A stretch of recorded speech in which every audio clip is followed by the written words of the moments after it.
ॐ श्री गणेशाय नमः। ॐ श्री मंगलमूर्तये नमः। ॐ श्री वेदपुरुषाय नमः। ॐ श्री गुरुचरणं कमलेभ्यो नमः। वर्णानामर्थसङ्घानां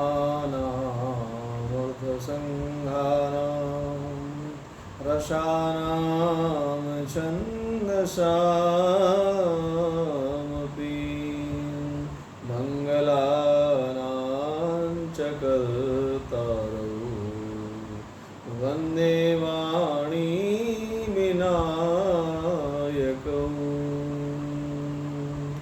वन्दे बोधमयं नित्यं गुरुं शङ्कररूपिणीं यमासुतो हि वक्रोऽपि चन्द्रः सर्वत्र वन्द्यते।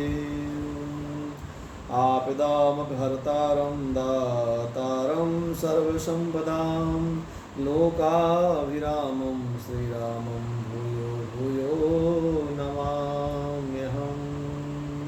भूयो भूयो नमाम्यहम्। भूयो भूयो नमाम्यहम्। काश्यते प्रकाश्यते इति काशी। आइए हम काशी महिमा पर परिचर्चा कर रहे हैं। काशी परिचर्चा का भाग नंबर 3 आज हम लोग प्रेषित करने का प्रयास किया जा रहा है। भाग नंबर 3 हम आपस में एक दूसरों के साथ शेयर करेंगे, बांटेंगे। कारण ये है, बहुत दिनों के बाद, बहुत वर्षों के बाद मुझे ऐसा लगा कि मुझे कुछ काशी महिमा पर सोचना चाहिए, चिंतन करना चाहिए, बोलना चाहिए। क्योंकि काशी में काफ़ी वर्षों से मैं प्रवास कर रहा हूँ। काशी अपने आप में अद्भुत है। काशी की जो अहेतुकी छटा है वो बड़ी विलक्षण है। काशी शांति का प्रतीक है। काशी से एक ऐसी बड़ी आर्द्रतापूर्ण शांति आती है, ऐसी एक भीगी हुई शांति मिलती है जो भक्ति से ओतप्रोत होती है। ज्ञान वैराग की भूमि और भक्ति सम्यक भक्ति के साथ जब आप इसमें गोता लगाते हैं, इसमें डुबकी लगाते हैं, तो जिंदगी का एक अनोखा आनंद मिलता है, एक विलक्षण आनंद मिलता है। और मैं आपसे निवेदन कर रहा था कि काश्यते प्रकाश्यते इति काशी। जो निरंतर प्रकाशित करे, जो निरंतर ज्ञान दे, प्रभा दे, आभा दे और दूसरों के जीवन के अंधेरे को हटाए और उसको प्रकाश में लाने का प्रयास करे। जैसे कहते हैं गुरु किसे कहते हैं?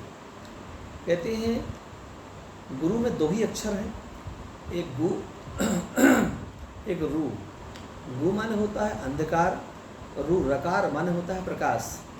जो अंधकार से प्रकाश की ओर लाने की चेष्टा करता है, सह गुरु इति कथ्यते, उसी गुरु कहा जाता है। उसी प्रकार से काशी की जो महिमा है बड़ी विलक्षण है।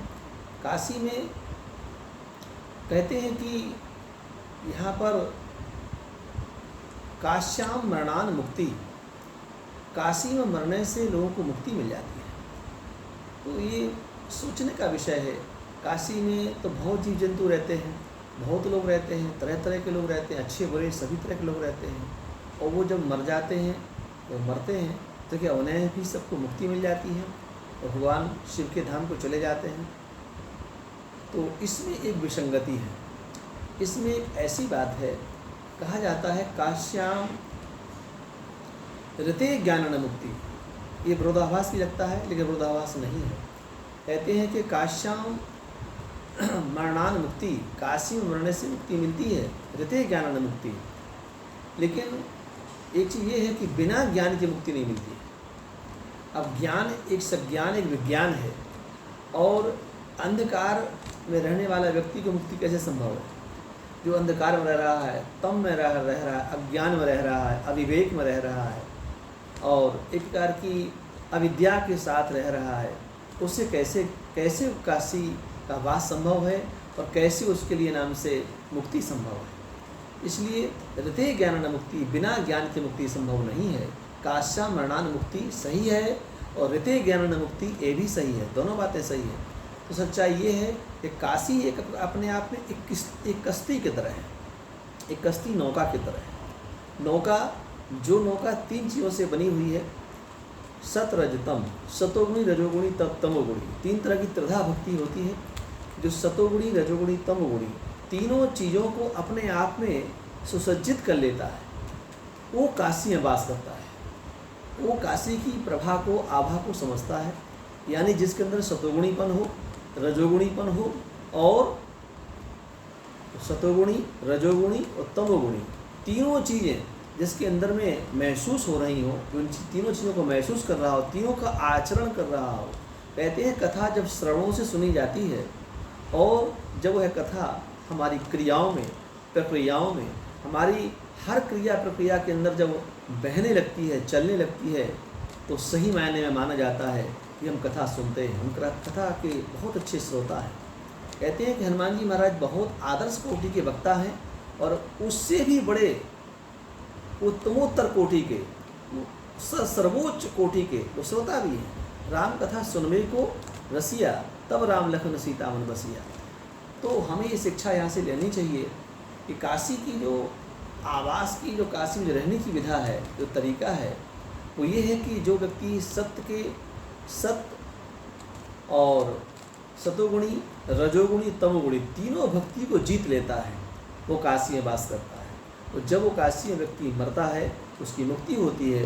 कहते हैं कि काशी मृत जंतु अवलोकी, काशी में मरने वाले जंतु को, जीव को भगवान शिव देखते रहते हैं और जैसे वो काशी की धरती पर वो जीव का शरीर छूटने वाला रहता है, भगवान सदाशिव, भगवान भोलेनाथ, भगवान विश्वम्भर अपनी इस बात के प्रति तटस्थ हैं और अपनी बात के प्रति जिम्मेदार हैं कि जो मेरी काशी की धरती पर मरेगा उसके कानों में मैं तारक मंत्र दूंगा। भगवान मरने वाले जीव के कान में तारक मंत्र, राम मंत्र तारक मंत्र है। राम रूपी तारक मंत्र भगवान शिव उस मरने वाले जीव के कान में जाके बोल देते हैं, उससे उस जीव की मुक्ति हो जाती है, पर पुनः उसका जन्म नहीं होता, वो सदा सदा के लिए भगवान का पार्षद बन जाता है। इसलिए मेरे भाई बहन, काशी बहुत महान है और काशी की महिमा विलक्षण है, अद्भुत है, अगम और ऐसी अद्भुत महिमा को हम निरंतर श्रवण करते रहें, सुनते रहें, पालन करते रहें, आचरण करते रहें। इन्हीं शब्दों के साथ आइए आगामी हम चौथे सत्र में कुछ और भी परिचर्चाएँ करेंगे, उसको हम लोग बड़े अच्छे भाव से सुनेंगे।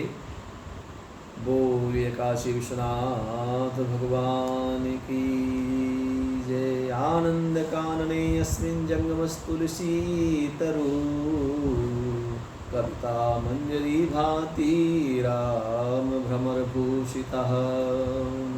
सर्वे भवन्तु सुखिनः, सर्वे सन्तु निरामयाः, सर्वे भद्राणि पश्यन्तु, मा कश्चित् दुःखभाग् भवेत्। ओम शांति, ओम शांति, ओम शांति। हे कृष्ण, हे कृष्ण।